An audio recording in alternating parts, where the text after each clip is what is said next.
Hello and welcome to this week's latest edition of the Record Rangers podcast. My name's Andy Newport. I'm joined by Scott McDermott. We are here at the Group Amas Arena in Budapest. Scott, we arrived last night, out for a couple of half shandies in one of the ruined bars. Are you feeling ruined yourself this morning?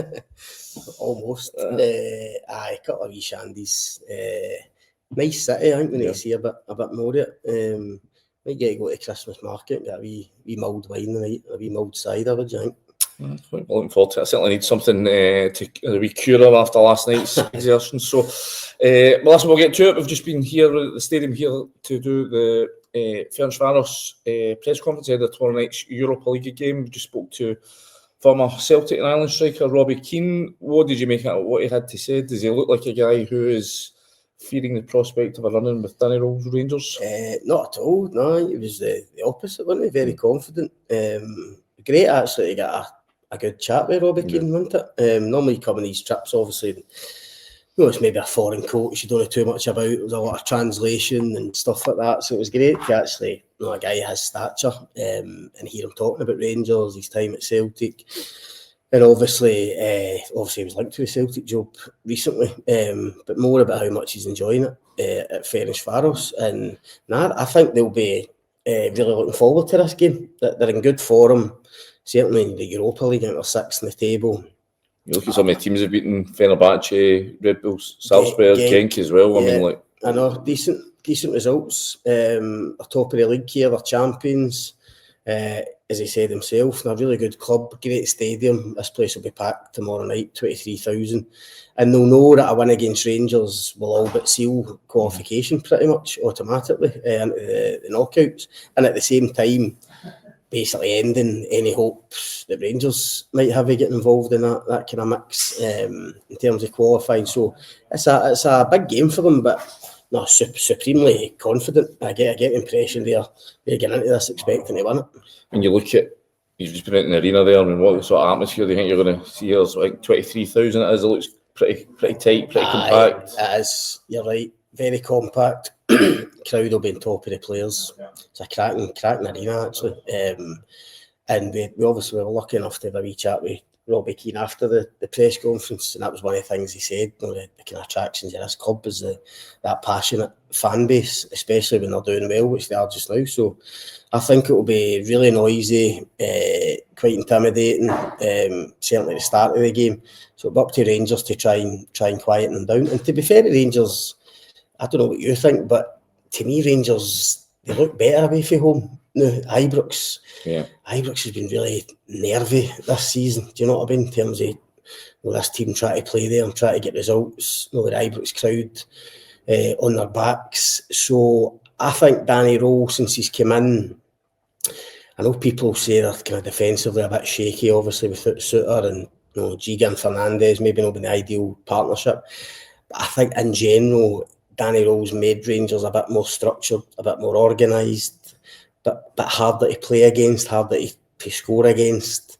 Certainly at Kilmarnock at the weekend, even obviously they brought the set piece coach in, Scott Fry, and they conceded a lot of kind of corners and free kicks, but they never really looked like conceding from them. So I think that they're better now away from home, certainly at this stage, and that gives me a wee bit of hope for them that they can maybe pick something up. But the start of the game is going to be vital. I think it's quite interesting, obviously. I think the expectation here amongst the Ferencvaros setup is that they're going to see Rangers go back to a back three. We saw that the latter stages Saturday night at Europa Park. James Tavernier sort of flighted inside to make it a back three. And I think that the expectation here is that they were trying that out with a view to playing it here. Danny Rowe did speak about it after the game and said that no, really it was just because at that point Kelly were getting a wee bit of joy and a lot of channel balls, and they just want to sort of cut them out. But do you see that being the switch that he goes to for I don't know. It hadn't really occurred to me, but you're right. I think the feeling here is they might go to a back three, which is interesting. Look, if Danny Rowe sees it as a game where Rangers are going to be really under the cosh for spells because Ferencvaros are a good side and they will have this crowd behind them, then sometimes managers do tend to go a bit more defensive, don't they? Go with a 3 or a 5 when you're defending. So it's certainly an option for him. We know Tavernier can do that job. Certainly right-sided centre-back.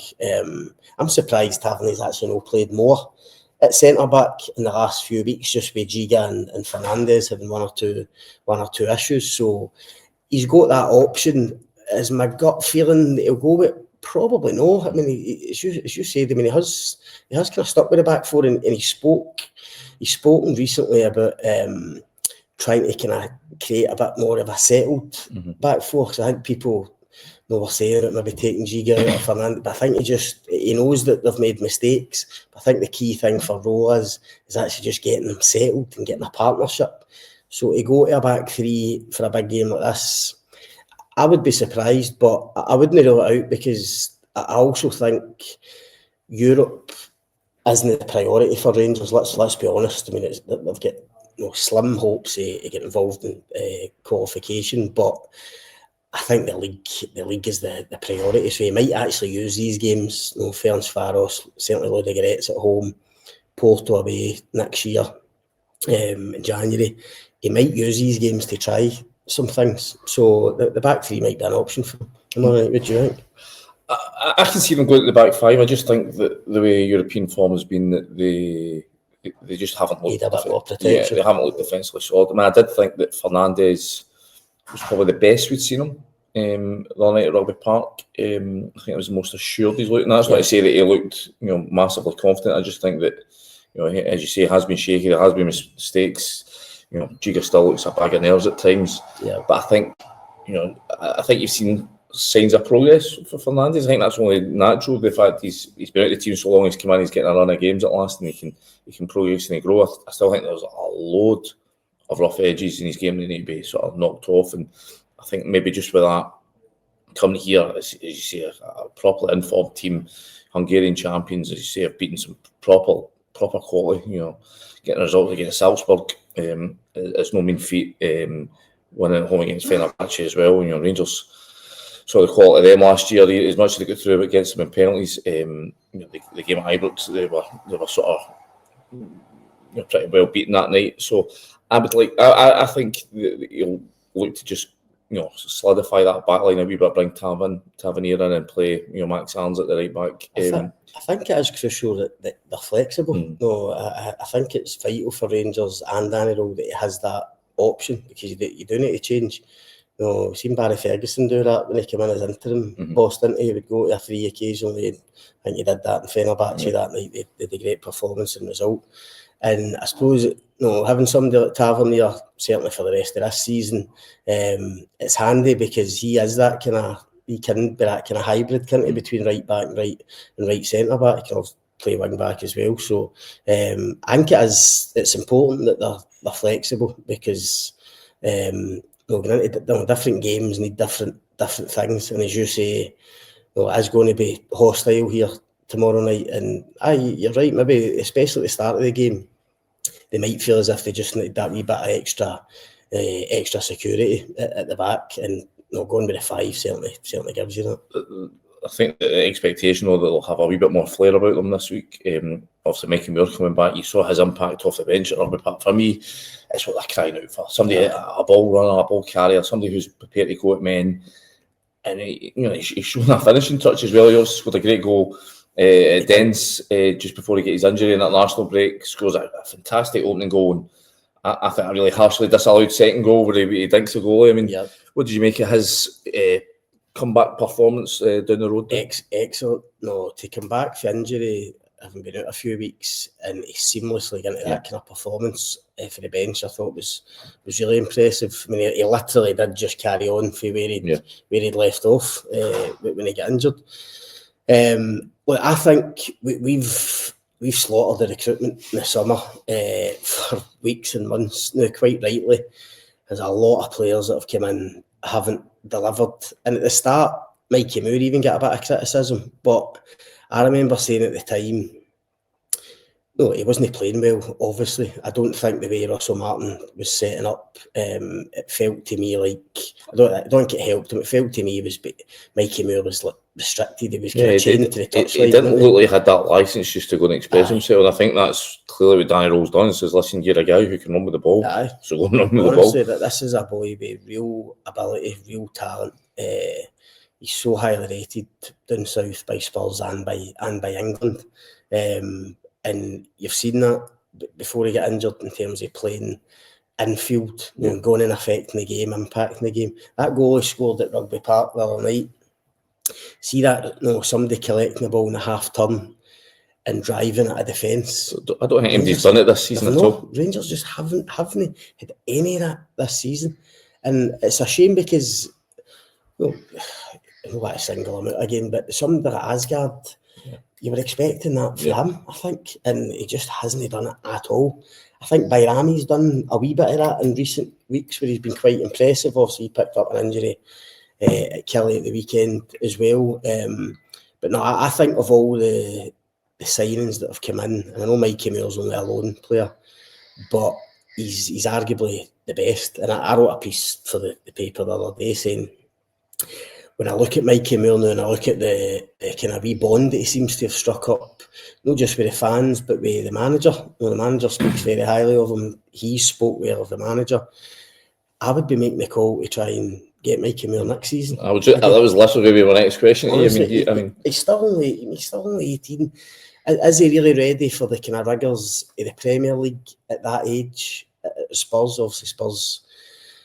Thomas Frank, the manager there, and we're not sure what his plan for Mikey Moore is. But honestly, I would be making the call just now to say, look, no, in terms of his development, we think another season up here. Obviously, he got off to a difficult start here.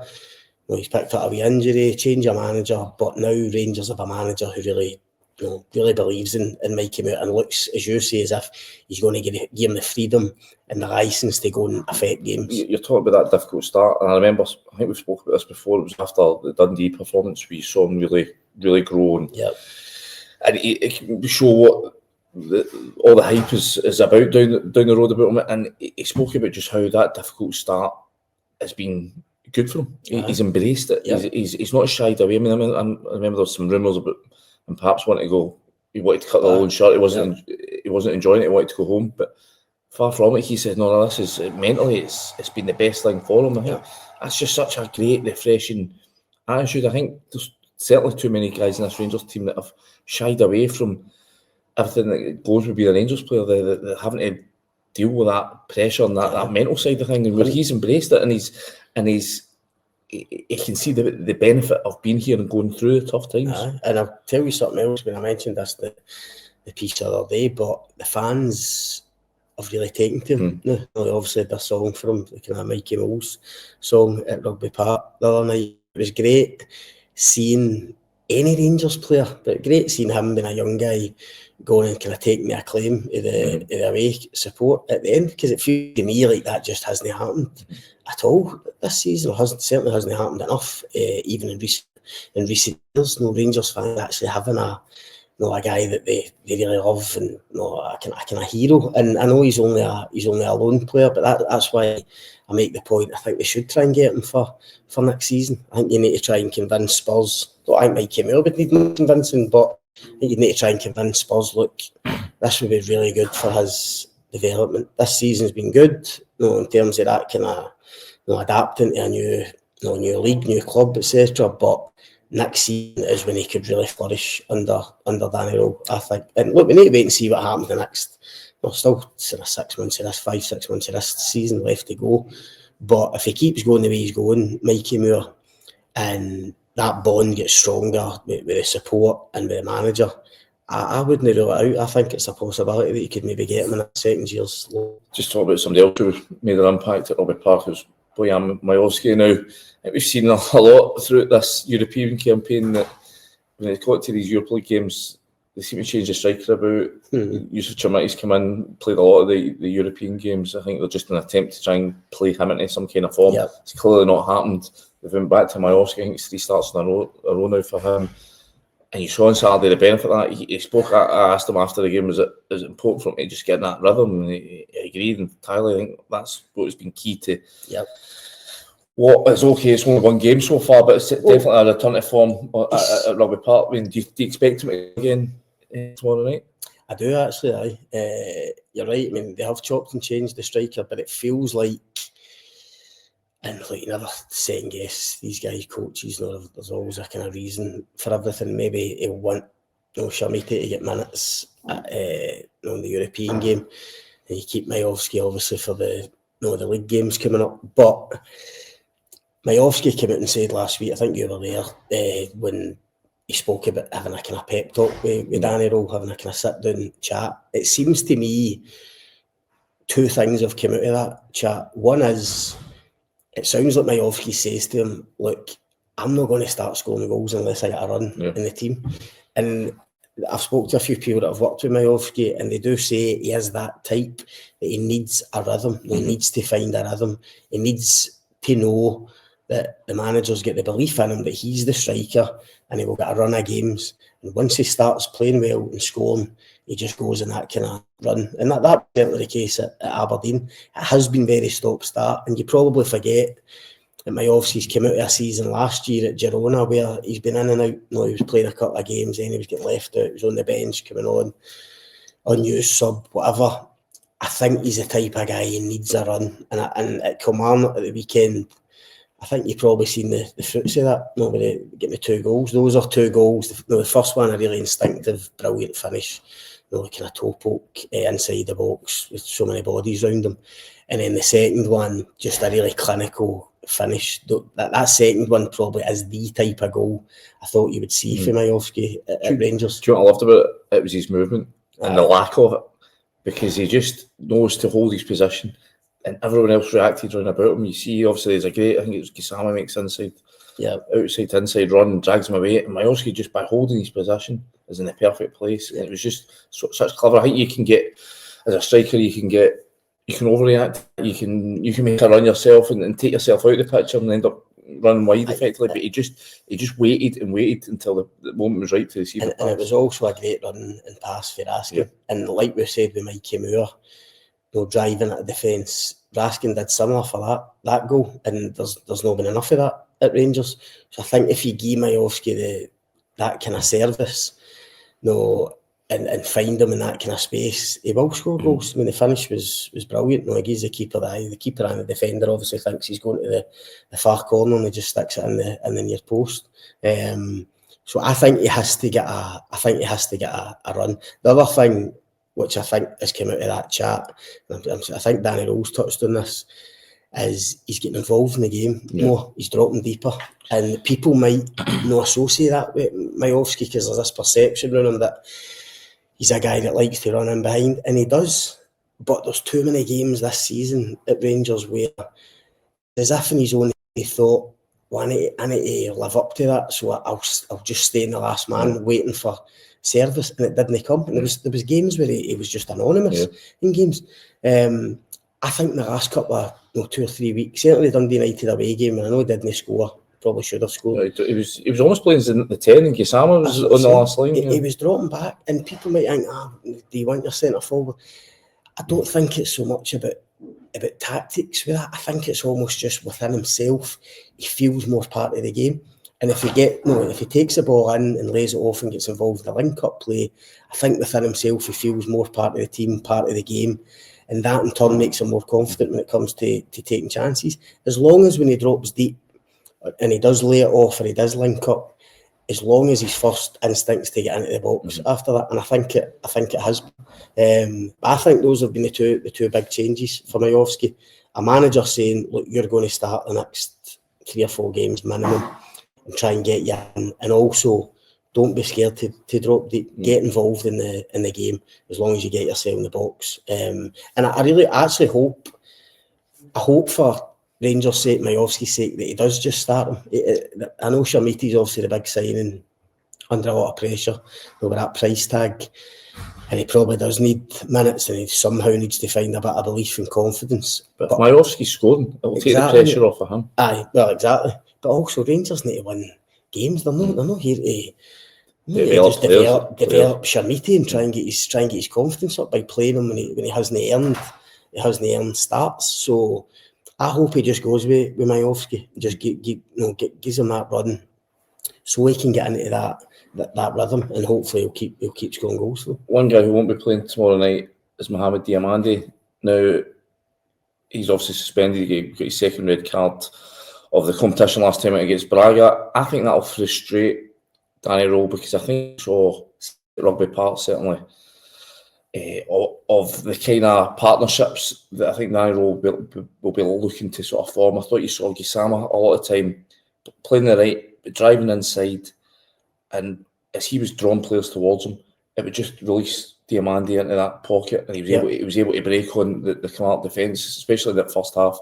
I still think there's reasons why, as we've seen, we've learned this week that he's not in the AFCON squad for the Ivory Coast. I don't think he's been playing well enough, frankly. So I think that's why he's missing out.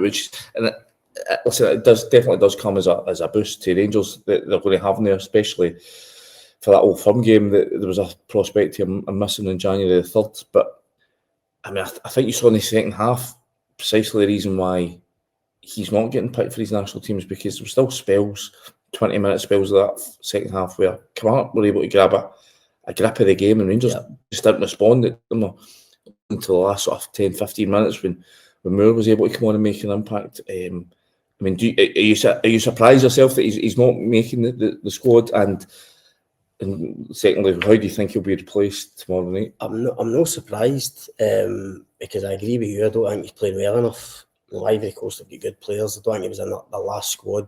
Has he played well enough since then to merit a place at AFCON? I don't think so. You said frustrating there, and you're 100% right with Diamande. I think his lack of consistency is really frustrating, because I think of some of the games he's had. I think last season away to Fenerbahce, away to Celtic at Parkhead, for obviously 2 games when Barry Ferguson was the manager. Whether that impacted or no, I don't know. Him and Raskin together as a pair, and there was so effective. You look at those performances and you think, God, if he can keep producing that, Rangers have got a top player in their hands. But look at him this season. You're right, a couple of sending offs that he shouldn't. It was unnecessary. I look at him at the weekend, much you're saying, you're right, he did okay certain spells in the game. Even a wee thing like the tug on David Watson, or that kind of lazy defending, no running back, no way to follow your man into the box. I don't think he's been at the top of his game. And when you think he was a big signing for Rangers, a lot of potential, so you really need him to be impacting and influencing games. And I don't think he's doing that. Now, Danny Rowe might be the guy that that gets that out of him and finds that consistency in him. I'm not sure, but he certainly has to produce more. In terms of the midfield tomorrow night, look, if Diamande was available, I think it probably would be the same 3, Raskin, Barr and Diamande. The attacking midfielder in a trio with that position has been a problem for Danny Rowe. I think he's tried he's tried Danilo in there, he's tried Asgard in there. Bayrami's had a wee shot at it as well. Did you see him go with Moore in there? Is the defensive aspects of it too? He might actually. Depending on the system, you're saying maybe going to a back 3, that would obviously change things. But Moore, I think, will certainly come into his thinking, because the guys I've mentioned there, Danilo, Asgard, Bayrami's done okay last few games, and even then he's been mostly playing off the left. But certainly in Danilo and Asgard's case, they've not done enough in that position to really nail it down. On the ball or off the ball. Exactly. I mean, Lyle Cameron's the other one. I know people keep talking about him. And maybe Danny Rowe just doesn't fancy him. He's not a lot of minutes, obviously. Very little, actually. But Cameron can play that role. 14 goals last season, 9 in the league for Dundee. He's after as well. A bit like Diamande. If you play Diamande in that position, you're maybe going to be a bit more defensive because you want work rate off him. I would probably say the same about Lyle Cameron. So will he go with Cameron tomorrow night? I'd be surprised if he throws him. Even though used them much, but Moore will certainly come into his thinking, and as we've just spoken about, Moore's best performances is when he's been allowed to roam and allowed to go and influence the game for a central position. So that, if you think about it, I mean, if he goes kind of 3-5-2 or 3-5-1-1, whatever it might be, getting Moore into one of those positions off the front could really suit him and could cause Ferencvaros a problem that they might not have expected. Well, you can see how it all plays out tomorrow night, and we will be there, Scott and I, to report on it and bring you all the reaction from it, which you can read online and in the paper. So we will see how it goes. We will speak to you next week, and we thank you for joining us.